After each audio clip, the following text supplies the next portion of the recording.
Live. Great. Everybody can see how we argue. I won. Hi, and welcome back.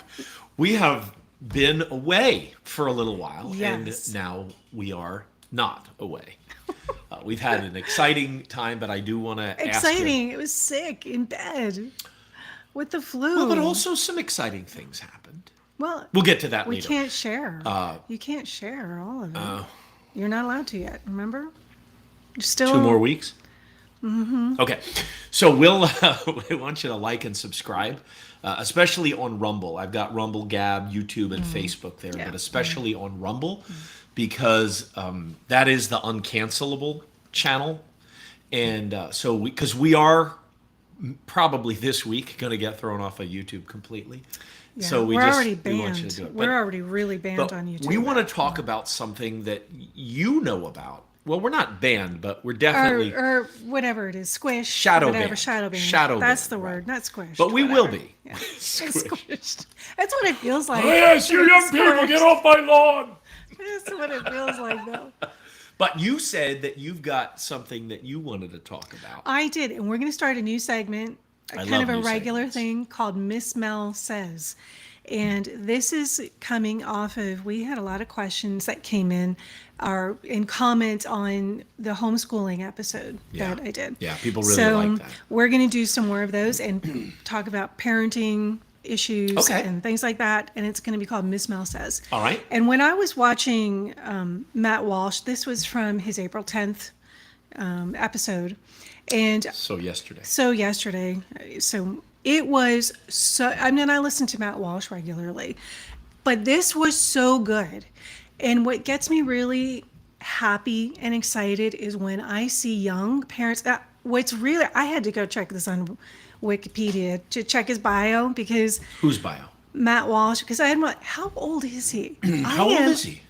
I'm 17 years older than Matt, so I am almost old enough to be his mama. Well, you mean technically. Which I know you don't know much about well, I parenting mean, like or motherhood. 19, 20 is what I figure. No, is because you could be a gen- parent younger. But I'm just saying. I that is weird because I don't feel that old. Like when I look at You Matt don't look Walsh, I that don't old. feel like I could be his mama, but I could be You his don't mama. You don't look that old. And it makes me happy when I see young parents expressing good parenting values and common sense. And so when I saw this segment, especially yesterday's show, was really, really good. And Okay. we're going to link to it, and I think you should watch the whole thing. But this especially, because I have been saying this for as long as I have been a teacher, which is over 30 years, and to hear someone young saying this who has young children and is parenting them. How old is he? Well, he was born in 1986. So Okay. how you do the math on that, because I'm not going to do math on air. So before he was born, literally. Yeah, yes, I've been a teacher longer than he's been alive. So anyway, Wait a minute. oh No. no, I graduated high Yeah. school in 87. Yeah. So wow, that is still weird. I don't feel that old. You don't look that old. Did I mention that before? Well, that's thanks to Miss Clairol. So what is it? Are we playing something? Yes. Okay. So let's play. Well, we all know what happened in Chicago. We had some really bad elections last week, which we missed talking about because I had the flu, Chicago? and then you had the flu. Well, the because they had the mayor- runoff. They had the runoff. Mayor of election. Chicago? Yeah, and the Marxist won. And he won, Brandon Johnson won because he got the 18 to 24-year-olds to come out and vote. That's what happened in Wisconsin Yes, too. In the exactly. Supreme So Court election. when you read articles on Children are our future. exit, interviews and stuff like that, and they say, why did you vote for Johnson? Well, because he feels me, and he gets my generation, and it's this generation of the feels, right? And so the Marxist is going to be very appealing to that, and so that's how he won. But after watching, no, I did not watch any interviews with Brandon Johnson. I really have no interest in it. We don't live in But Chicago. when I watched Matt Walsh's He talked. episode yesterday, he played a clip, and I was shocked to find that I agree with a Marxist. Okay, here we go. A little bit of an older video. It's from before he was actually elected. But in the video, he's a former teacher, so he's talking about his position against homework and failing grades. So he is opposed to homework. He doesn't think that kids should get failing grades in school. Here he is explaining that. It taught me, though, was pushing to eliminate sort of the standardization of our public schools. My students sometimes would get frustrated. I didn't offer any test prep. Many of my other colleagues were doing it at the time. I was pushing our administration to move away from that. To be quite frank with you, I didn't issue a lot of homework for students. I agree with that. Not for the same reasons. He, I'm sure, is saying that because and Matt goes into the same explanation. It's racist. It's not fair. It's not equitable that there's homework. So is Matt agreeing with you, or is he disagreeing? He's agreeing with me. We are agreeing. And with Mayor Johnson. Matt and I agree with Brandon Johnson, the Marxist, but for different reasons. Okay. Matt and I would say, and I'm saying, Matt, I applaud you, young man, for having common sense to see through the idiocy of our public school system and just the school system in general. The way we herd kids into a classroom. We take all these kids with different learning styles, which is a real thing. Don't listen to these modern psychologists are changing the whole conversation about there are no learning styles. Yes, there are learning styles. If you teach children, you know there are learning styles. If you're a mom, you know your kids have different learning styles. They learn differently. I have a different learning style. I have to fidget. And when I fidget, I notice when I move my thumb over there, it makes the space, the white space. Oh! Look at that. Look. Okay. Look. Yes. That's a perfect example. I have to be doing And something. I would say, especially for I am saying, for 30 years, there should be no homework, especially for elementary kids. Yeah, you're not talking about graduate school or I know, even high college, school. you're talking about kids. And they're obviously in high school, you're going to have homework because you're talking about you have to learn to write complex. Right. You're talking about, not just algebra, but you're talking about, complex math. You're talking about essays that need to be 10-page essays. Right. Well, you're not going to get that done in 45 minutes in class. So, but you're talking about 10-year-olds, 11-year-olds, 7-year-olds. Yes, and I'm talking about 6th grade and lower. There is no need for homework. Because in reality, there is plenty of time in the school day to get work done. And that was the primary reason why I decided to homeschool, to leave teaching and homeschool, because I was so frustrated in a classroom that there was so much wasted time all day. You're just, especially for behavior issues, and you're doing this and you're doing that, and now it's recess time, and a lot of kids, to be honest, they don't want to go to recess. A lot of kids would actually rather get work done, believe it or not. Because there are a lot of kids who really would just rather sit. I would rather just read a book, get some school done. Well, why can't they do that? Use that time that's in a more valuable way. Right. And yes, exercise is important. I get that. But when you spend over 6 hours a day in school, that is plenty of time to get work done. I have homeschooled 6 kids.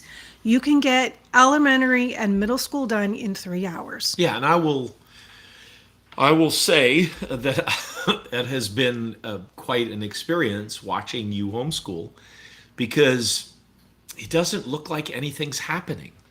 It lacks that rigidity that I grew up with, where you were at your desk and we had little flags and you had to raise the little flag if you had a question, and it was very structured, the small Christian school that I went to, and I got an excellent education.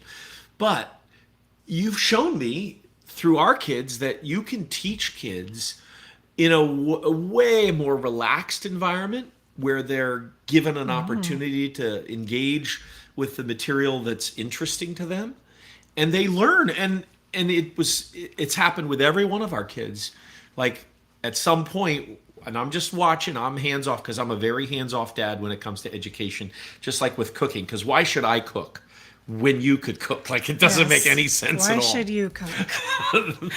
But there was always a time, and it's happened now with our youngest too, where I'm like, wait, when did you learn all that? How do you know that? Because I didn't see the kind of rigid structure that I would have thought would be necessary to get there.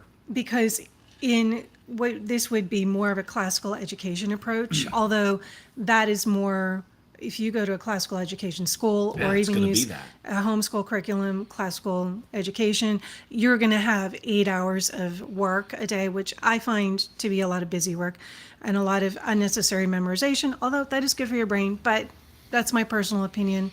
And that's my teaching style. Right. But because more learning happens in terms of critical thinking when we are sitting around the table together and we're having a family discussion around dinner or breakfast, or Lindsay and I are just sitting having a snack together and we have a talk, and I purposely bring in a topic from the news or something, and we have a discussion where I allow her to, it is guided discussion often because she's a teenager, young teenager, and I'm getting her to learn to think critically. More learning happens in those moments, more often than in her writing her little essays for her language arts exercises. And then she's interested in that, so she goes and looks up things and learns things that she's interested in, and they stick. Yes, so play clip 2.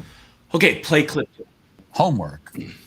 I think that there's a very good argument to be made that schools really shouldn't be assigning homework. Because it's one of those things that it only, you hear that, and instinctively, especially if you're conservative, you react against it because it sounds, it's not what we're used to. We're used to, all of us went to school. Right. Yeah, and I know people are listening now, and they're like, what do Yeah. you mean no homework? Yeah. What are my kids going to do? Right. They're going to come home and play. Well, that It's would be called cool. PLAY. That would be Play. amazing if the kids played. And not on this. They need to play with toys. They need to play with Legos. Or Lego. I'm sorry, I'm trying to change that. I never realized it was just Lego until last year.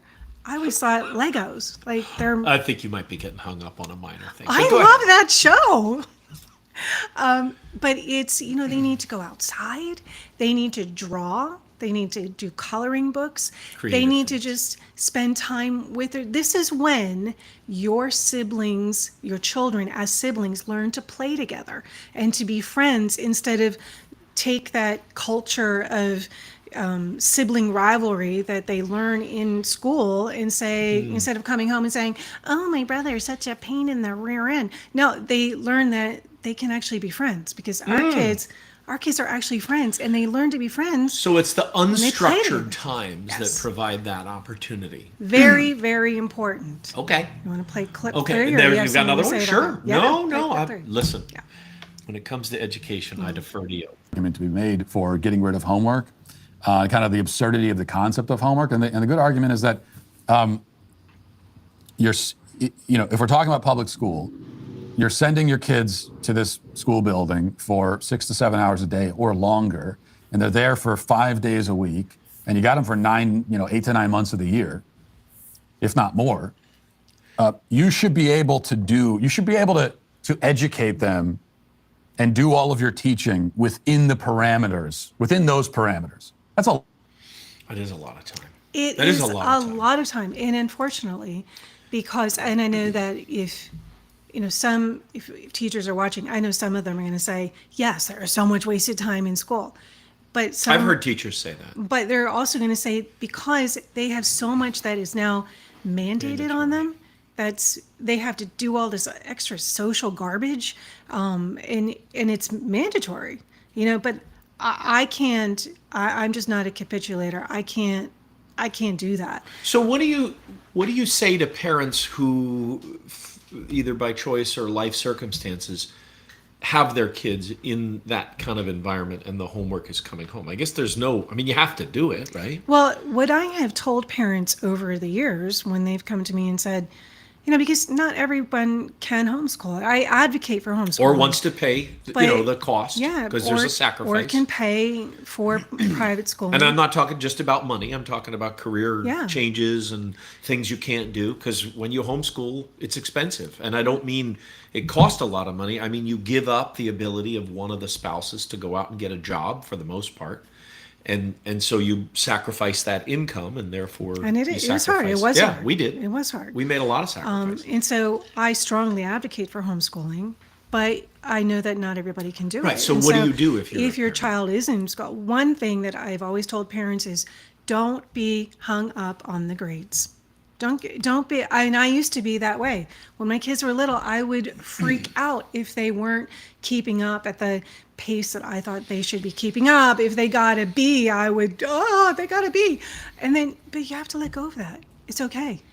Because number one, when they're 30, no one is going to care if they got a D in 10th grade biology. Nobody is. Unless you're going to go to med school, obviously. Right. If you're going to law school or med school, that's a different. But if you're going Story. to be a graphic designer, nobody's going to look at your resume and say, "Oh my word, you didn't do so great in calculus. Your algebra wasn't so good."